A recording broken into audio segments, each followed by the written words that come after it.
Hi guys, my name's Sophia Keaveney. I am a 17-year-old girl who lives in London and I was diagnosed with cancer at the age of 15 years old. So I just want to tell my story and my experiences. Well, can we also excuse my face at the moment? I'm still a teenager, I break out, so yeah, let's just get right into it. I was diagnosed with a medulloblastoma in June 2019. A medulloblastoma is a cancerous tumour in the brain. I was told this right in the middle of my GCSE exams. I did get to sit most of them, but I had to miss a couple of them. I was able to get results for all of my GCSEs, which is great. I was very happy with my results. I was more proud of myself because I did them all with a brain tumour without knowing. I was just proud of myself even getting through that mess. At the start, I was getting like such bad migraines. I was just literally sleeping all day, which isn't like me. I was going to school, trying to learn everything just before my GCSEs. I was just basically breaking down slowly. We did go to the GP a couple of times. They heard that I was going through GCSEs and automatically thought that my headaches were due to stress and anxiety. Basically just gave me some migraine medicines and told me to go home. That was great. One day I was trying to get to my Spanish exam. At that point I hadn't missed any exams yet. I was trying to get to my Spanish exam. I couldn't even make it to the station, which is a 10-minute walk. I was basically vomiting all the way. I was nauseous, my head hurt, I was dizzy. My mum and dad were like, okay, so we need to take her into hospital because she's clearly not well. I was taken into hospital. The first time I went to A&E, I was sent back because the same thing again. They just said it was dehydration and stress headaches due to my GCSEs. I went back home. I tried to lower my stress. Not as easy as it sounds. It wasn't doing anything and I was trying to sleep and it just was not getting better. It was getting worse with the medication that they gave me. At that point my mum and dad were like, no, that's enough. And one day I was lying in bed, I was unable to move, I was vomiting, I was pale, like I was on my deathbed.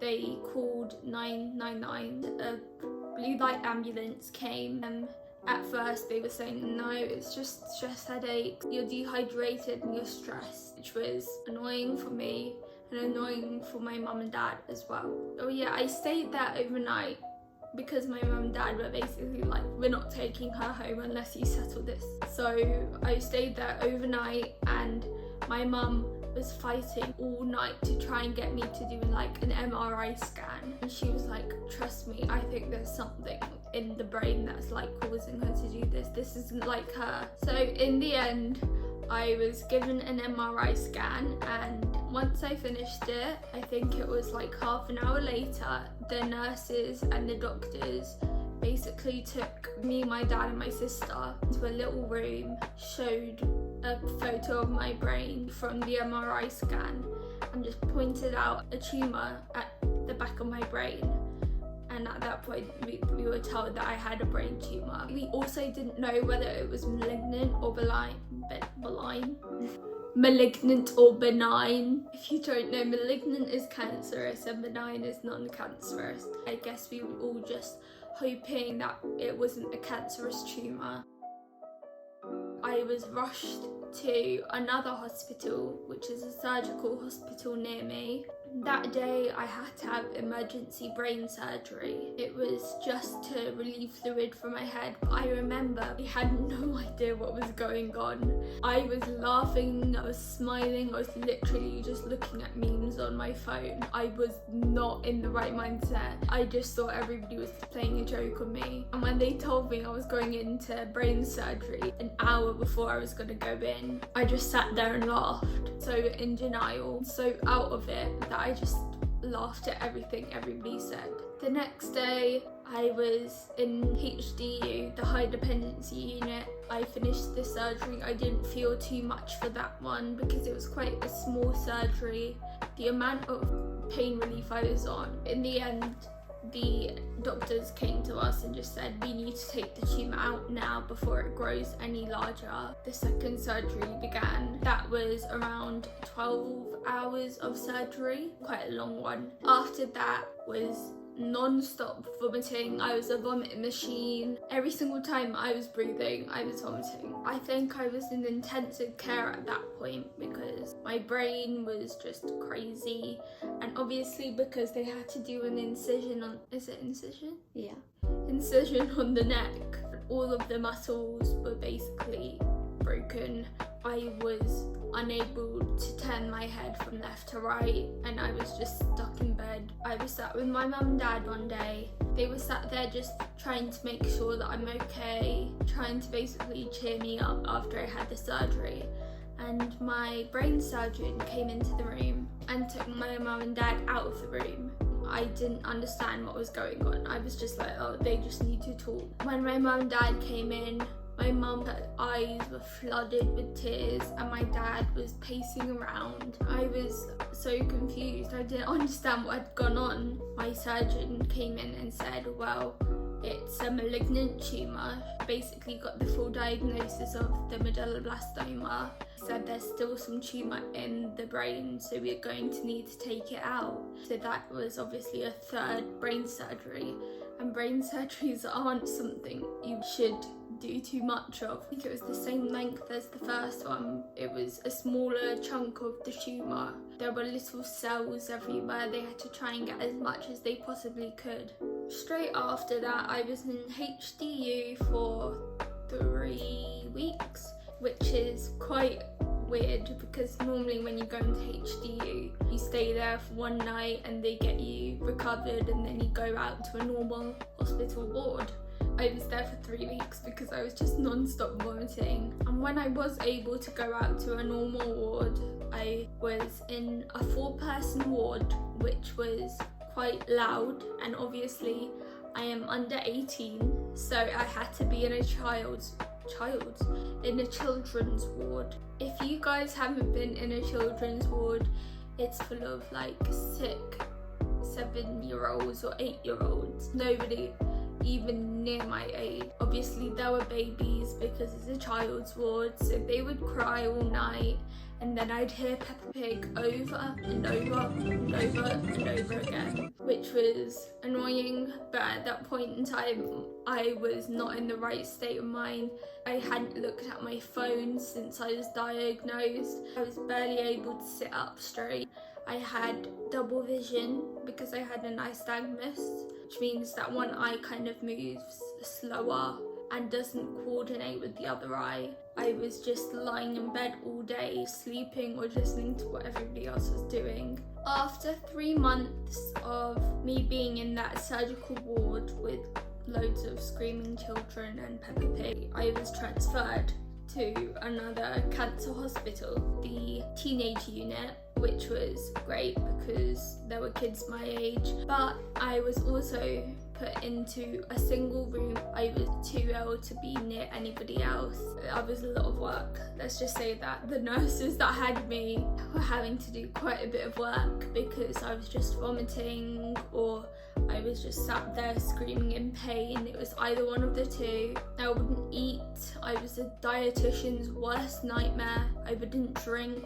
They didn't start my cancer treatment until 3 weeks of me being in the hospital. They were thinking, well, you're already ill enough. We're not going to give you some more cancer treatment to make you even more ill than you are now. Once I started it, I started with 3 months of daily chemo and radiotherapy. I had to have radiotherapy all around my brain and down my spine just in case there was cancer cells within my spinal fluid. I had to wear a huge mask. I don't know, I might be able to put a photo up. They moulded like it around my face and it was the most uncomfortable material. It was like this scratchy plastic, and they used to just buckle it down into the table that I was lying down on. I would have to stay there from an hour to an hour and a half.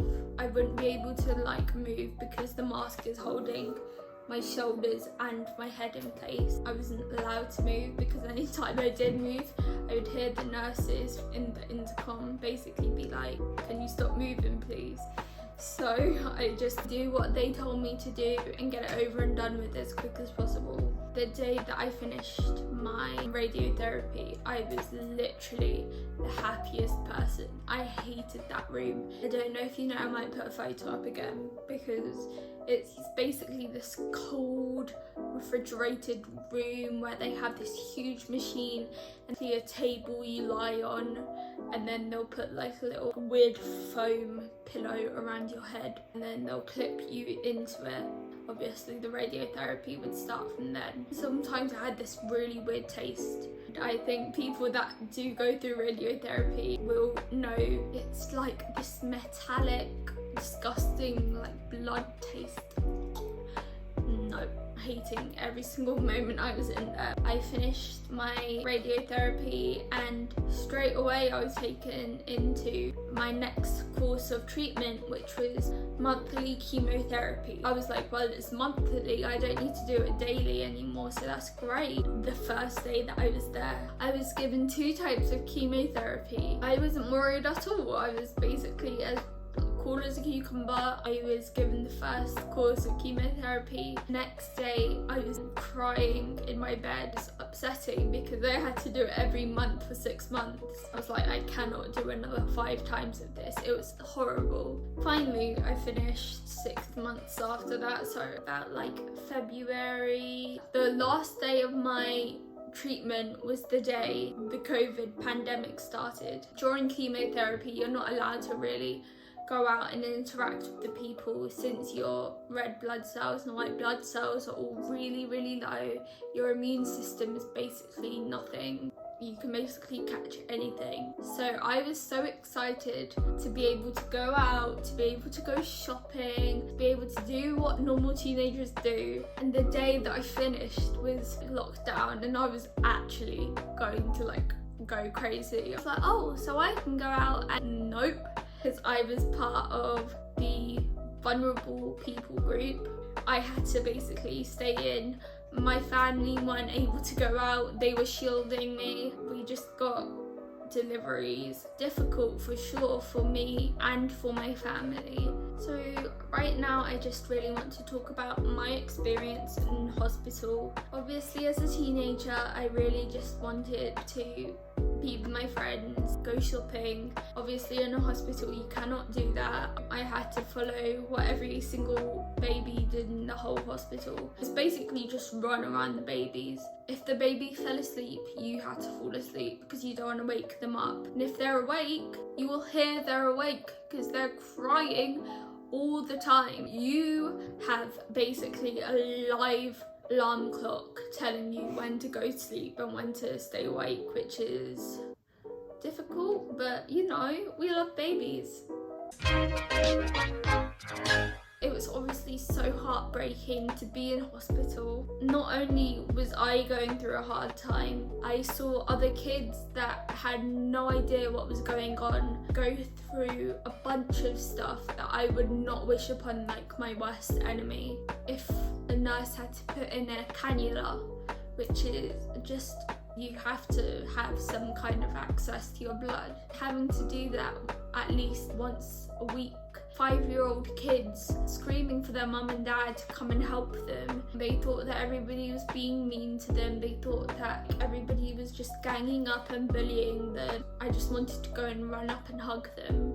Another thing about hospital life is you basically have 0 privacy. I had to use a commode, and if you guys don't know what that is, it is a portable toilet that you push around. It's like a wheelchair, but obviously you go to the toilet in it. I was unable to go to the nearest toilet, so I was having to go to the commode a lot, which was a bit embarrassing at first. But honestly now I do not care. I literally just showed everybody everything, which obviously affected my mental health. I just felt really self-conscious and really not confident in myself. He was like the most negative person you've ever met. But obviously look at me now, I'm much better. This is March. 2 hours later.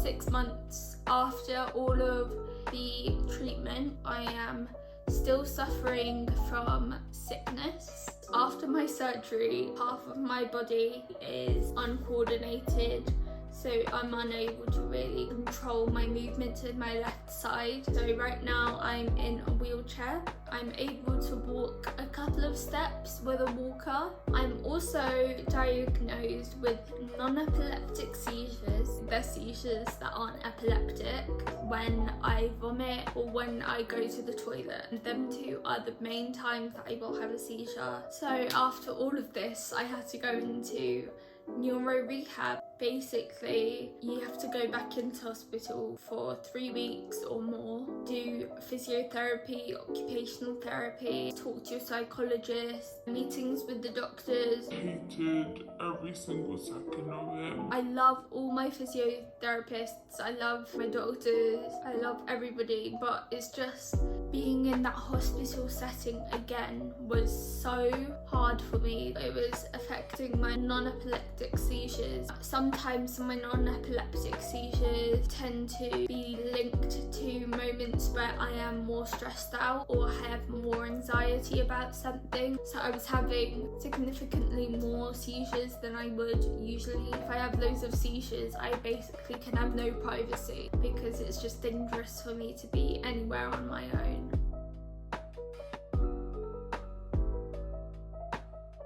Recently, I have been getting a lot better. I am very happy. I'm still doing my physiotherapy at home. I'm going through some acupuncture right now. I'm obviously not a fan of needles, but it was really, really helpful. I am going into school soon, which is crazy because I haven't been to school in over a year and I'm so excited. Anyways, thanks for watching this video. I hope you can take something away from this video. If you guys have any questions, you can always contact me through social media. I'll put my Instagram down below. Honestly, I will be happy to talk about anything. Hope that you guys can keep safe and comply with social distancing measures. Bye!